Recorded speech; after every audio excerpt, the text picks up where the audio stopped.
Paul Smith is an associate professor in French and Francophone studies and head of department at the University of Nottingham. Joins me now.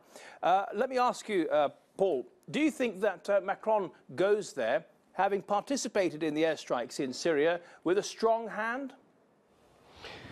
I think he goes with a stronger hand. I think that supporting Trump was probably the only thing he could do anyway, and certainly that's part of French policy, was to try to stabilise the situation in Syria. So that will have been well regarded in the White House, but certainly it plays in Macron's favour to have given that support to Trump. You think he made a mistake by saying, I persuaded Trump to keep troops in Syria? I don't know about that. I mean, it may well be that that is the case, that he was on the phone and talking to him and has tried very hard to keep the Americans in Syria.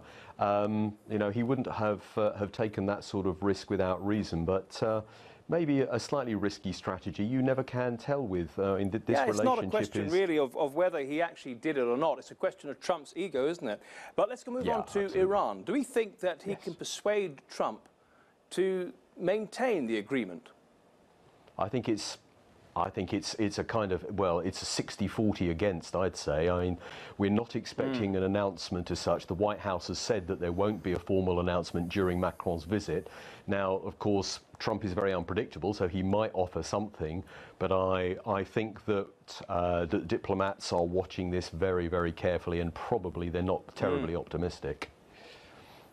Now, some journalists are writing about the difference between Trump's relationship with Macron and his relationship with Merkel, and that Macron has it easier because of the wonderful military parade he showed him, the fact that he's part of the UN Security Council and has a proper army and air force at his beckoning. Do you think that's the case?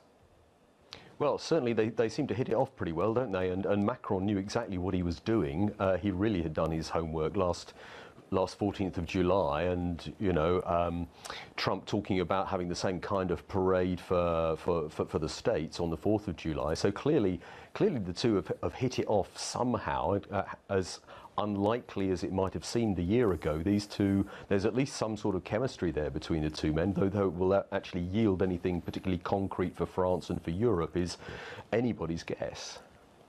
Yeah, you could say they have a certain amount of rapport. Of course, they both like a good, strong handshake. Now, thank you for that, Paul. Appreciate it.